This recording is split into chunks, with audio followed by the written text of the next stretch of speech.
Hello everyone, स्वागत है आपका अपने यूट्यूब चैनल पर। और मैं हाजिर हूँ फिर आज एक नई वीडियो के साथ। आज है 9 अक्टूबर और मैं लेके आ चुका हूँ 9 अक्टूबर से रिलेटेड करंट अफेयर। तो हम देखेंगे आज 9 अक्टूबर से रिलेटेड जो करंट अफेयर है उसके बारे में पूरी डिटेल। तो पहला क्वेश्चन आ रहा है कि हाल ही में वायुसेना दिवस कब मनाया गया है। तो बच्चों, हाल ही में वायुसेना दिवस मनाया गया है। तो ये कब मनाया गया है? तो ये 8 अक्टूबर को वायुसेना दिवस मनाया गया है। ठीक है, कब? 8 अक्टूबर को भारतीय वायुसेना दिवस मनाया गया। इसकी स्थापना कब होती है? तो 8 अक्टूबर 1932 को 8 अक्टूबर 1932 को भारतीय वायुसेना की क्या होती है? स्थापना होती है। और जब इसकी स्थापना होती है तब इसका नाम होता है रॉयल एयरफोर्स। ठीक है, रॉयल इंडियन एयरफोर्स होता है। जब इसकी स्थापना होती है 1932 में तो इसका नाम होता है रॉयल इंडियन एयरफोर्स। लेकिन 1950 में इसका नाम भारतीय वायुसेना कर दिया जाता है। ठीक है बच्चों, 1950 में इसका नाम क्या कर दिया जाता है? भारतीय वायुसेना कर दिया जाता है। और इसका जो वर्तमान में अध्यक्ष यानी प्रमुख है वो कौन है? RKS भदौरिया। ठीक है बच्चों, तो भारतीय वायुसेना के प्रमुख कौन है? RKS भदौरिया हाल ही में। अब वायुसेना से रिलेटेड हम एक दो ऑपरेशन जान लेते हैं। ठीक है, एक तो है ऑपरेशन संजीवनी। ऑपरेशन संजीवनी जो हाल ही में पीछे चला गया, जो मालदीव को है ना, मालदीव को मेडिसिन पहुंचाने के लिए भारतीय वायुसेना ने चलाया था ऑपरेशन संजीवनी। ये याद रखने के लिए आपके लिए बहुत इंपॉर्टेंट है। ऑपरेशन संजीवनी पूछ ले तो किसने चलाया था? भारतीय वायुसेना ने। और किस देश की मदद के लिए? तो ये मालदीव की मदद के लिए मेडिसिन उपलब्ध कराई मालदीव को। इसके अलावा फिर ऑपरेशन एक बंदर है। ठीक है, ऑपरेशन बंदर भी ये भारतीय वायुसेना से रिलेटेड है। भारत ने पुलवामा अटैक होता है उसके विरुद्ध अपने बालाकोट में जो अटैक किया था उसका जो ऑपरेशन था उसका नाम था ऑपरेशन बंदर। ठीक है बच्चों, इसके बाद नेक्स्ट क्वेश्चन आ रहा है कि हाल ही में मौद्रिक नीति समिति में 3 नए अर्थशास्त्री नियुक्त किए गए हैं। तो हाल ही में जो मौद्रिक नीति समिति है इसमें 3 नए अर्थशास्त्री शामिल किए गए हैं। तो निम्न में से इन 3 अर्थशास्त्री में कौन शामिल नहीं है?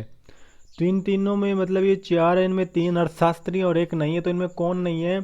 तो इनमें तरुण बजाज है ना, वो अर्थशास्त्री नहीं है, बल्कि असीमा गोयल, शशांक भिड़े और जयंत R वर्मा, इन तीनों अर्थशास्त्रियों को मौद्रिक नीति में शामिल किया गया है अभी हाल ही में।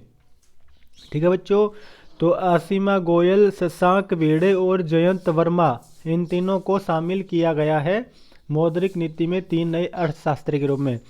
जो ये तरुण बजाज है तो ये क्या है? जो समिति है ना, इन तीनों का नाम लिया है। तो उस समिति के अध्यक्ष कौन थे? तो वो तरुण बजाज इस समिति के अध्यक्ष थे। ठीक है, तो असीमा गोयल, शशांक भिड़े और जयंत वर्मा, इन तीनों को RBI की मौद्रिक नीति में शामिल किया गया है। पूछ ले मौद्रिक नीति की स्थापना कब होती है? तो इसकी स्थापना होती है 2016 में। ठीक है, मौद्रिक नीति की स्थापना कब होती है? 2016 में होती है। और किस लिए? ये ब्याज की दरों को निर्धारण करने के लिए, ब्याज की दरों को निर्धारण करने के लिए और मुद्रास्फीति यानी महंगाई को कम करने के लिए। ठीक है, अब पूछ ले कि मौद्रिक नीति में कितने सदस्य होते हैं? तो मौद्रिक नीति में 6 सदस्य होते हैं। ठीक है, RBI से 3 होंगे और सेंटर यानी सरकार से भी 3 सदस्य होंगे। तो टोटल 6 सदस्य होंगे। तो 3 नए अर्थशास्त्री नियुक्त किए गए हैं। तो बच्चों ये सरकार के द्वारा नियुक्त किए गए हैं और इसका हेड कौन होता है? गवर्नर होता है। इसके बाद नेक्स्ट क्वेश्चन आ रहा है। इसके बाद अगला क्वेश्चन आ रहा है कि हाल ही में भारत ने किस देश के साथ हिंद महासागर क्षेत्र के लिए समुद्री निगरानी उपग्रहों का एक समूह लॉन्च किया है? तो वो बच्चों किसने? हाल ही में भारत ने किस देश के साथ हिंद महासागर क्षेत्र के लिए समुद्री निगरानी उपग्रहों के लिए एक समूह लॉन्च करेगा? तो वो कौन से देश के साथ करेगा बच्चों? वो करेगा फ्रांस के साथ। भारत लॉन्च करेगा।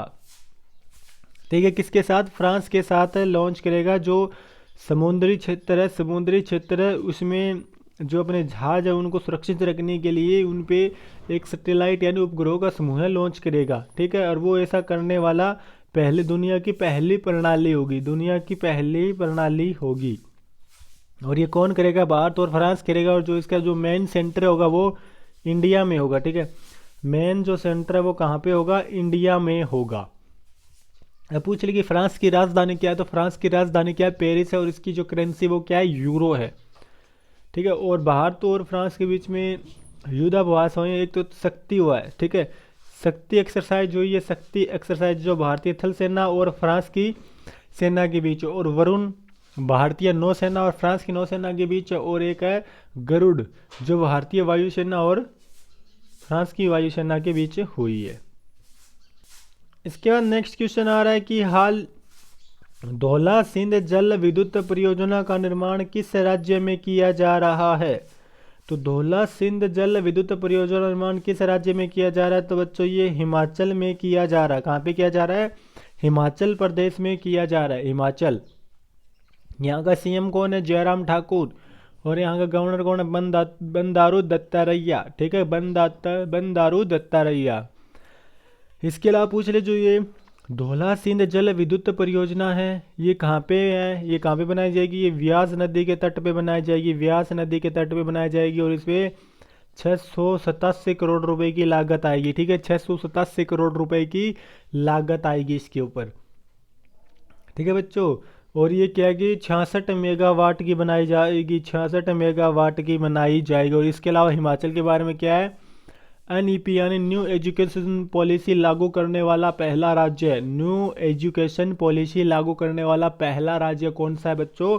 तो वो हिमाचल प्रदेश है। इसके अलावा 100% LPG कनेक्शन प्रदान करने वाला वो भी राज्य कौन सा है? हिमाचल प्रदेश है, हिमाचल गृहिणी योजना के तहत। और जो अटल सुरंग है, अटल सुरंग वो भी कहाँ पे है? यहीं पे है। अटल सुरंग का जो हाल ही में क्या किया गया? उद्घाटन किया गया है। इसके बाद नेक्स्ट क्वेश्चन आ रहा है कि हाल ही में देश की पहली महिला ट्रांसजेंडर पीठासीन अधिकारी कौन बनी है? तो बच्चों हाल ही में जो भारत में है ना, भारत में पहली महिला ट्रांसजेंडर पीठासीन अधिकारी कौन बनी है? तो वो बच्चों है मोनिका दास। ठीक है, कौन बनी है? मोनिका दास बनी है, जो ये बिहार के चुनाव में, कहाँ पे अभी जो बिहार में चुनाव होने हैं वहाँ पे पीठासीन अधिकारी बनाया गया है मोनिका दास को। ठीक है बच्चों, मोनिका दास को बनाया गया है ये पीठासीन अधिकारी। पीठासीन अधिकारी का नाम का कार्य क्या होता है? जो बूथ के अंदर जो निर्णय लेता है ना, वो पीठासीन अधिकारी ही लेता है। जो बूथ के अंदर जो निर्णय लेता है वो पीठासीन अधिकारी ही लेता है। अब पूछ ले, शिवांगी सिंह कौन है? ये राफेल उड़ाने वाली पहली महिला है, राफेल उड़ाने वाली पहली महिला फाइटर वुमेन। इसके अलावा संगीता रेड्डी पूछ ले, तो ये फिक्की की पहली महिला अध्यक्ष है, फिक्की की पहली महिला अध्यक्ष। और पूछ ले नुपुर कुलश्रेष्ठ, ये कौन है? तो ये इंडियन कोस्ट गार्ड की क्या है? DIG है, इंडियन कोस्ट गार्ड की DIG है नुपुर कुलश्रेष्ठ। तो आपको देखा हमने ऑप्शन भी इस तरीके से सेट कर रखे हैं कि आपको एक क्वेश्चन के साथ 4-5 क्वेश्चनों का हल हो जाए। और ऐसे क्वेश्चन आपको और कहीं नहीं, यहीं पे बताए जा रहे हैं। आपके लिए हम इतनी मेहनत कर रहे हैं ताकि आप सफल हो। तो यदि आप हमारे चैनल पे नए हैं तो चैनल को सब्सक्राइब करें और बेल आइकन को दबाएं। तो मोनिका दास वो पहली महिला ट्रांसजेंडर पीठासीन अधिकारी है जिन्हें क्या किया है अभी नियुक्त किया गया है। शिवांगी सिंह पहली महिला राफेल, और संगीता रेड्डी फिक्की की पहली महिला अध्यक्ष, और Nupur Kulshreshtha Indian coast guard की DIG है। इसके बाद नेक्स्ट क्वेश्चन आ रहा है कि केमिस्ट्री में नोबेल पुरस्कार 2020 किसे दिया गया है? तो हमने पहले देखा शिक्षा के क्षेत्र में 3 व्यक्तियों को दिया गया, फिर हमने देखा है कि फिजिक्स के क्षेत्र में 3 व्यक्तियों को दिया गया, और आज हम देख रहे हैं केमिस्ट्री के क्षेत्र में किन को दिया गया। तो बच्चों केमिस्ट्री क्षेत्र में किन को दिया गया है? ऑप्शन C सही है दोनों, जेनिफर एडार्डना और एमुएल चार्पियर। इन दोनों व्यक्तियों को केमिस्ट्री में नोबेल पुरस्कार से सम्मानित किया जाएगा। तो इन्होंने क्या किया है? इन्होंने जीनोम की जो नई पद्धति है ना,